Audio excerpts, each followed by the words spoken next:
The pint you're holding right now might contain pesticide residue, hormone disruptors, and ingredients that would be illegal in Germany. We tested 8 of Britain's most popular beers, and what we found will change the way you shop forever. But what we uncovered about your favorite lager was even worse. Every week, millions of us walk into Tesco, Sainsbury's, or the local pub and order the same beer without a second thought. We trust the familiar labels. We believe the heritage stories. We assume that what's inside the can matches what's promised on the outside.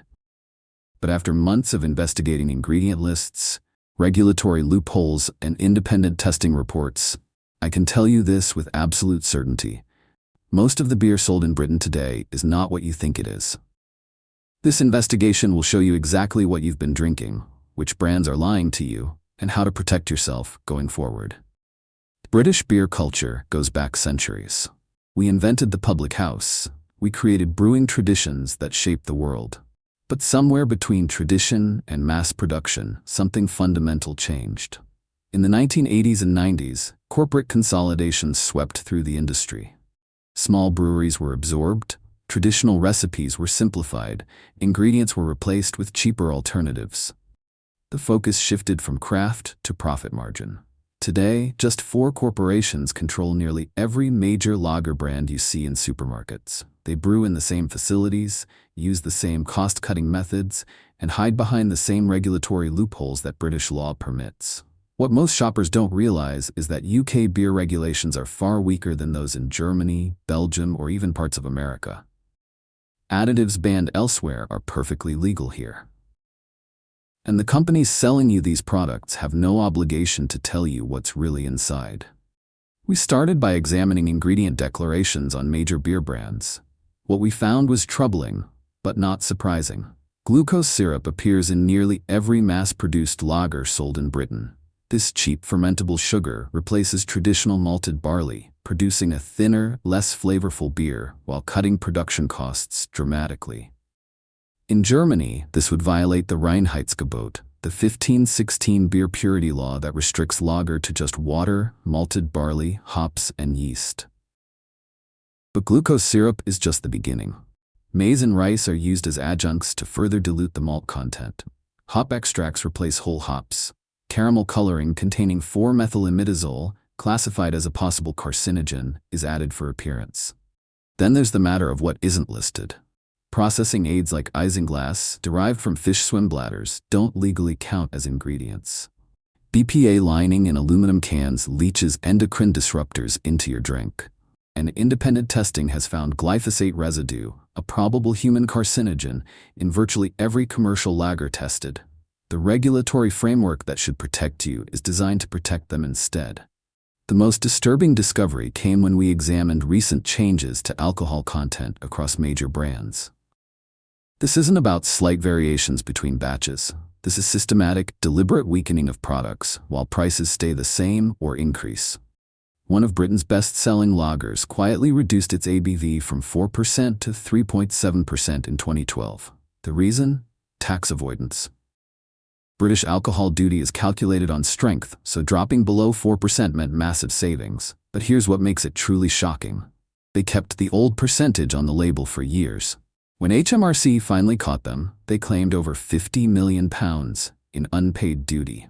In court, the company's vice president of tax admitted they deliberately didn't update labels to avoid customers demanding refunds. Think about that. Every pint purchased during those years cost full price for watered-down beer, while the corporation pocketed the difference. This practice isn't isolated. We found brand after brand following the same pattern. Premium European lagers marketed as 5.2% in their home countries are sold at 4.6% in Britain.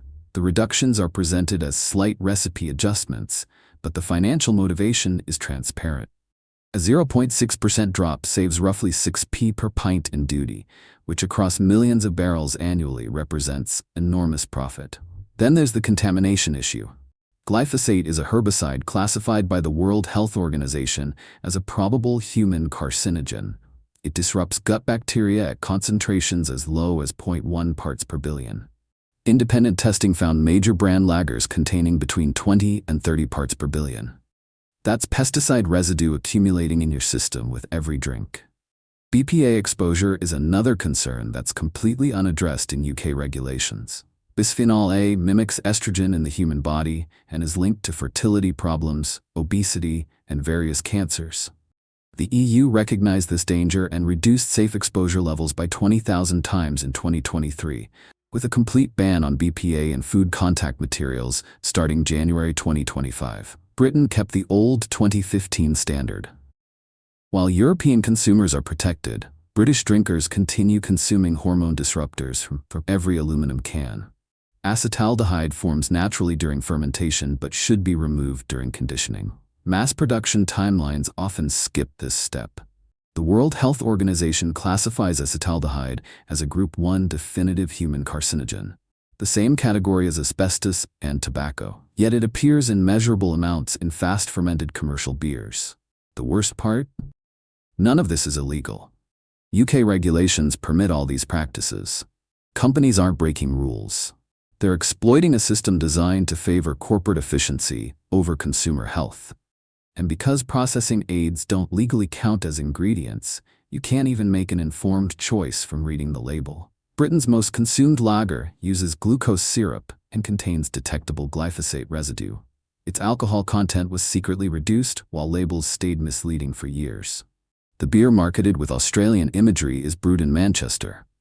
Actual Australians barely drink it. The UK version is weaker than what Americans receive and contains glucose syrup adjuncts throughout. That premium Belgian lager you're paying extra for? It's made in Lancashire or Wales, not Belgium. The original Belgian version is 5.2%.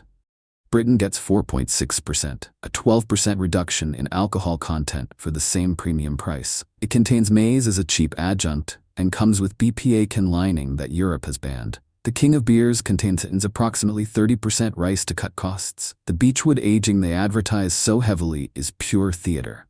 Those wood chips are boiled in baking soda before use, removing all flavor. Testing found 27 parts per billion glyphosate residue in every can. The French lager brewed in Northampton has been slashed from 5.5% to 4.6%, nearly a full percentage point weaker than French consumers get. It uses isinglass derived from fish swim bladders for fining, but labeling laws classify this as a processing aid, so vegetarians and those with fish allergies drink it unknowingly. For genuinely clean alternatives, look for Samuel Smith's Yorkshire Brewery with their explicit no additives policy, Freedom Brewery with Soil Association organic certification, or German imports brewed under Reinheitsgebot law, restricting ingredients to just water, malted barley, hops, and yeast. Walk into any Tesco, Sainsbury's, Lidl, or Aldi, and the beer aisle looks reassuringly familiar. Trusted brands, recognizable logos, competitive prices. But now you understand what those prices actually represent. Every time you choose mass-produced lager, you're accepting pesticide residue, hormone disruptors, and weakened alcohol content while paying premium prices. The £4.50 you spend on a 4-pack isn't buying what the label suggests. You're funding a system built on regulatory loopholes and corporate cost-cutting. The health implications accumulate slowly. Glyphosate disrupting gut bacteria, BPA affecting hormones, acetaldehyde exposure from rushed fermentation. None of this causes immediate harm, which is precisely why it continues unchallenged. Financially, you're paying more for less. Drink inflation is real. Alcohol content drops while prices rise. The savings go entirely to shareholders, not to you. What should you do? Check brewing locations, not brand origins. Look for organic certification from the Soil Association. Avoid clear bottles that allow light damage. Choose cask ale at pubs when possible. Ask questions, read labels properly, and support breweries that still respect traditional brewing methods. The biggest revelation isn't that corporations cut corners. We expect that. The shocking part is how completely British regulations enable them to hide it. 4 companies control nearly everything you see. They brew in the same facilities, use the same cheap adjuncts, exploit the same legal loopholes. They've replaced tradition with efficiency and quality with profit margin. And UK law lets them market Manchester beer as Australian, Italian, or French without consequence. The key takeaway is this: you cannot trust familiar labels anymore. Heritage branding means nothing when the actual brewing happens in industrial facilities using cost-optimized recipes. Awareness matters now more than ever because the gap between marketing claims and actual quality has never been wider. Which brand on this list surprised you most? Have you noticed these products in your local Tesco or Sainsbury's? Drop your thoughts in the comments below. If this investigation opened your eyes, share it with anyone who deserves to know what's really in their pint. We uncover the hidden truths behind everyday UK foods and drinks, one investigation at a time. No corporate sponsorship, no agenda, just facts that supermarkets would rather you didn't know. Subscribe to stay informed, and I'll see you in the next investigation.